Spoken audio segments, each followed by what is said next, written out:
Hi, I'm Katie Jones and I'm the Soft Crafts brand manager here at Crafters Companion. I'm going to show you some new product that we've got coming out. We've got the English paper piecing dies. It's 3 sets of dies and each set has 4 dies in them and 2 different shapes. All of the shapes work together. They're all interchangeable. You can use them by themselves or with other dies from different sets.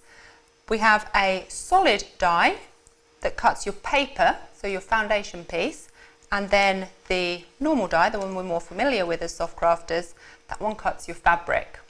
I'll show you how to use them and show you how to sew them together, and then it's up to you to use your imagination and make some really wonderful projects.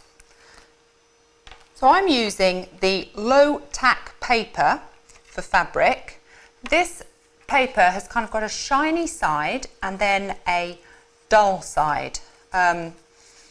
It doesn't really feel like any other paper that I've seen, and it's perfect for English paper piecing because when you apply a hot iron, the shiny side turns into a kind of adhesive, but it's only a temporary adhesive, so it doesn't damage your fabric, it doesn't stick properly, it just kind of holds it in place just for long enough for you to get a nice sturdy foundation and be able to sew your pieces.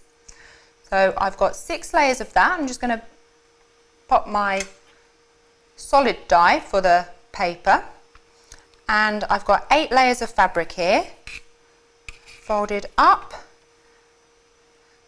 and bob that on there. Make your sandwich just like you always do, and you can put both of those dies through at once to save time. Goes through the machine. Hopefully we get that crunching sound as it goes through, so we know everything's working. So I cut 6 layers of the low tack paper and 8 layers of fabric. But have a little play about and see how many layers you can do. Sometimes you can do a few more layers of fabric. I've cut up to 10, just of regular quilting cotton. So we've got 8 there and 6 of this. Now the great thing with these shapes is you've also got this little hole cut out in the middle. The beauty of that is when you've finished piecing your project, you can use a hook, a pencil, a stiletto tool to pull out your paper, and it just makes it a little bit easier for you. Those are all cut. Now something I noticed for the very first time this weekend was that when you cut your pieces with the dies, and I've never realised this before, but you kind of get this slightly pressed edge. And what it seems to do is almost seal the edges of your fabric, and they don't fray.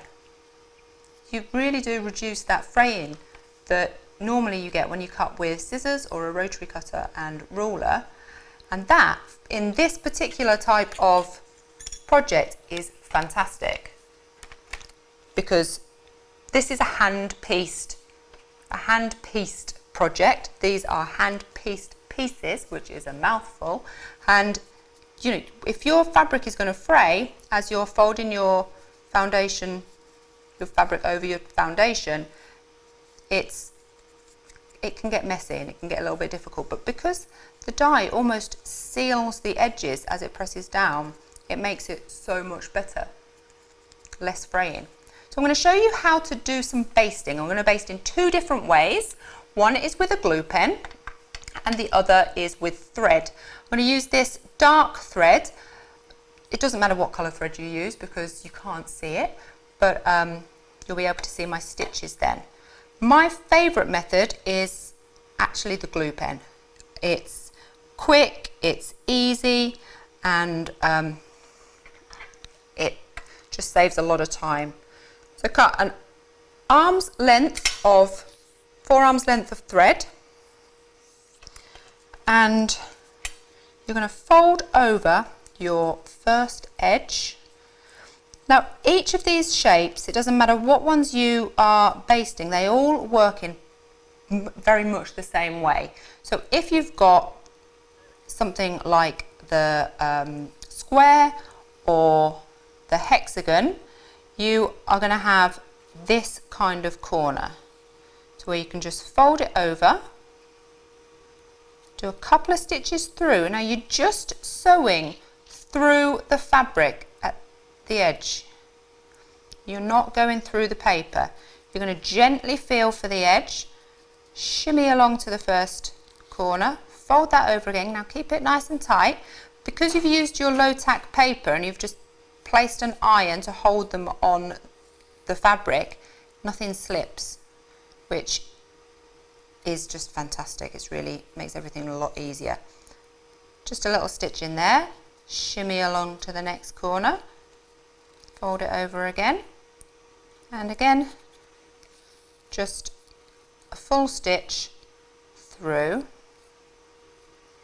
like so. Now on this edge we're using the jewel shape, and on this edge this is the same for the diamond.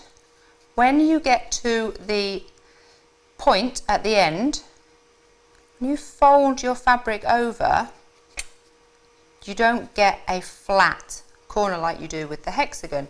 You get this little dangly bit, or a dog ear type of thing.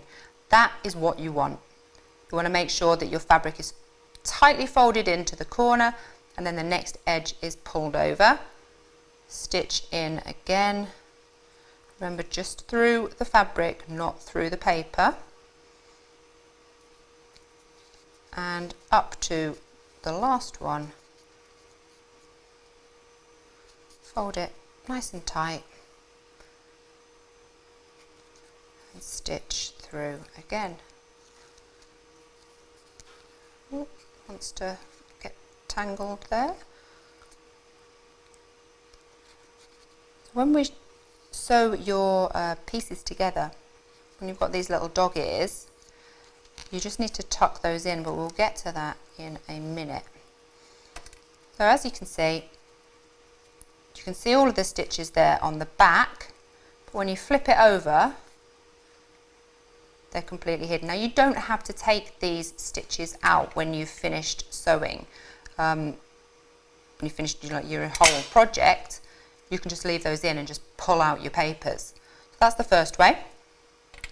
That is obviously quite time consuming, but it is a nice effective way to do it, and it means that you don't have to invest in a glue pen.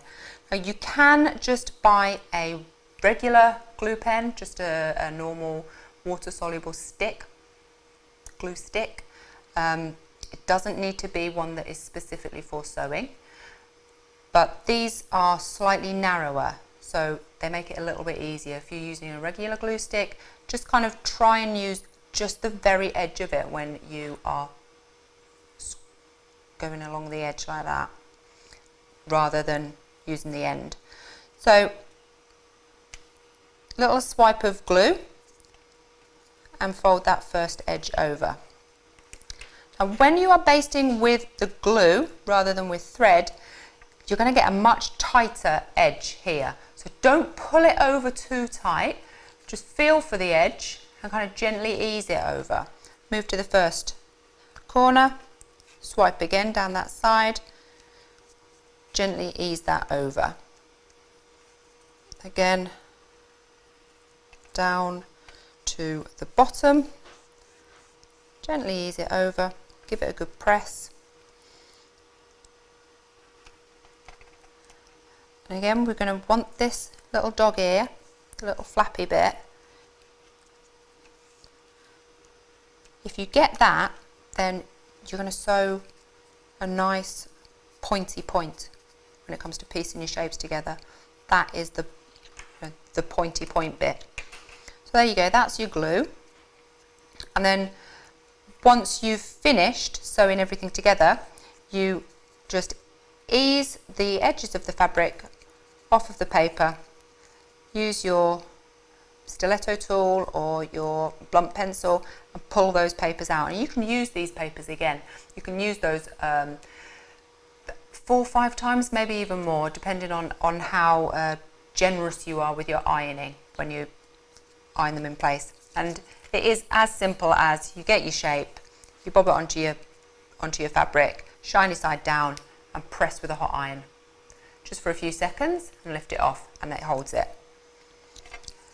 So these shapes, as I mentioned before, they are interchangeable. So you can use your jewel shape with your diamond shape, you can use them with your square, you can use them with your hexagon. And the beauty of this shape is when you sew them together like this, you get this gorgeous little star with a little hole in the middle. That's perfect for a hexagon. Or you could do them the other way around, and this is where it gets quite clever. When you sew them together in this way, you end up with the same shape as you would if you were to sew your hexagons together. So you end up with the same as the hexagon flower. So you can then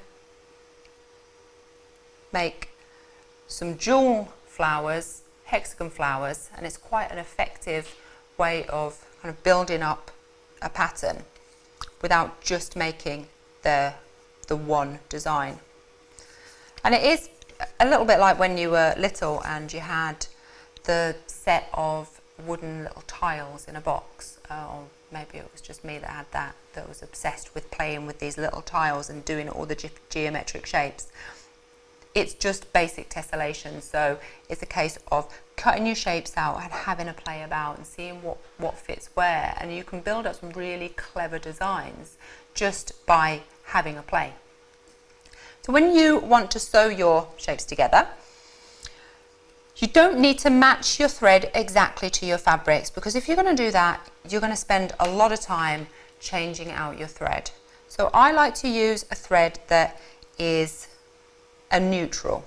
So if I'm using all dark fabrics, then I would use a dark neutral thread. If I'm using medium fabrics, I tend to use a kind of a beigey colour or a lightish grey. If I'm using light fabrics, then a very pale grey or a white. And again, forearm length of fabric, always a forearm length of fabric. It helps not tangle your thread. So when you're sewing, your thread can tangle up a little bit. If you've just got a forearm length, you're going to minimise that tangling. I know that it always tangles a little bit, but not too much.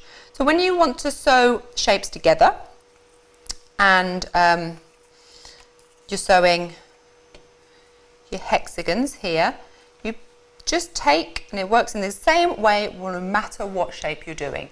You are just going to place them right sides together and sew right along the edge.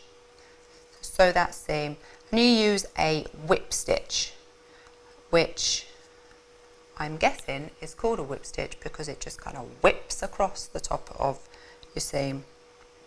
You can knot the end of the thread if you like, but what I prefer to do, and I think it works more effectively, is just knot it with a couple of twists around. So a little bit like you're doing a French knot or a colonial knot or a little quilter's knot.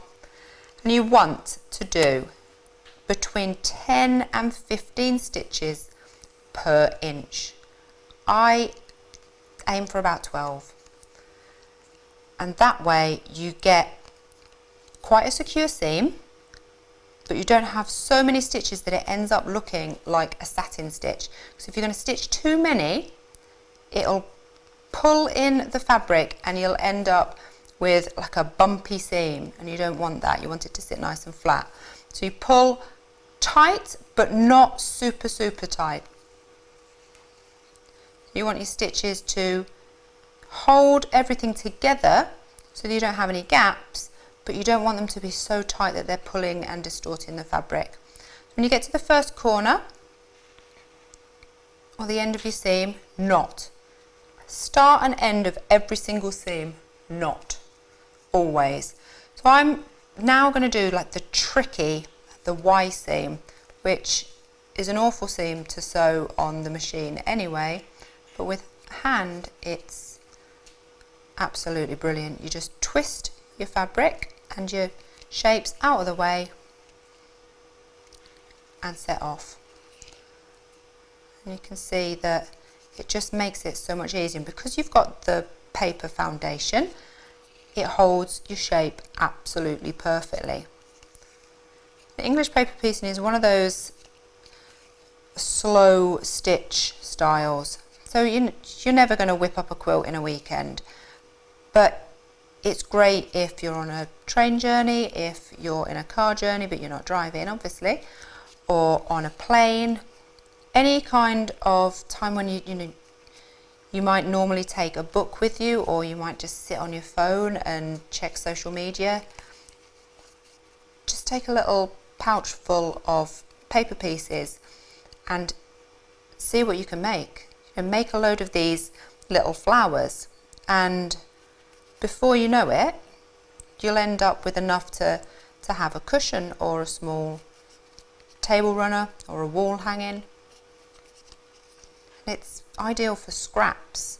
It's a great way to kind of sew with your friends, swapping your scraps over, because everybody's scraps are more exciting than your own, aren't they? So we're going to go all the way down to this end, and again, knot every single start and every single end of seam. If you knot it, then later on when you're using your project, when whatever it is that you make with it, and one of those seams pops, it doesn't mean that the whole thing is going to unravel. You're just going to lose that one seam. So it's a lot easier to repair, it's a lot easier to look after. So there we go. I'm going to sew all the way to the end of this one. And then once I've done this, I'll show you how you can just pop your papers out, because you leave your papers in until every side of each shape is supported by another one. So you need to kind of build a little wall around each shape, and once they're all secure, then you can take your paper out. So I'll be able to take the center paper out of this little hexagon flower. And this shape is like the basis of your grandmother's flower garden, which is a really classic design of quilt. And I think it's one of the most effective. When you think patchwork, I think there's always two designs that kind of spring to mind with me, and one of them is just a classic squares, patchwork squares, and the other is a grandmother's flower garden. I think they are the quintessential quilt. Right, so we're going to snip that thread, and that is our flower. So you've got nice small stitches, nothing's too visible from the front, and as you can see, this center hexagon is completely supported, so we can take that shape out, and you just gently ease back the fabric from where you've glued it, or if you've thread basted, then you don't need to obviously pull it back, it's just there, and the paper comes out. Now save this, because you can use them again, and that's your hexagon shape all done. Number one of many thousands for the grandmother's flower garden. When you're sewing the jewel or the diamond or the triangle together, then it's ever so slightly different, because you've got your little dog ear. So I'm just going to demonstrate how to do those. And you match up your sides just like you would with your hexagon, and make sure that your dog ear is facing away and it's not tucked in. And then it's a case of doing exactly the same as before. You notch your thread at the start and work same way, 10 to 15 stitches per inch, just catching the edge of that fabric and paper. So you just want to kind of nudge the paper with your needle, but you don't want to sew through it. And you'll know if you're sewing through it because it's harder work. You're going to have to really push to get it through. Just readjust it if you need to.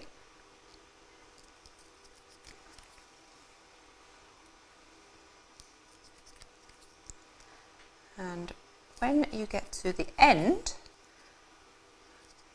you just want to make sure that your little dog ear is just kind of tucked in between your fingers. And this is one of those things that when you've done it a few times, it kind of comes second nature, but at first feels a little bit fiddly, it's a little bit cumbersome. But the more you do it, the same with anything, the more you do it, the easier it feels, the easier it becomes.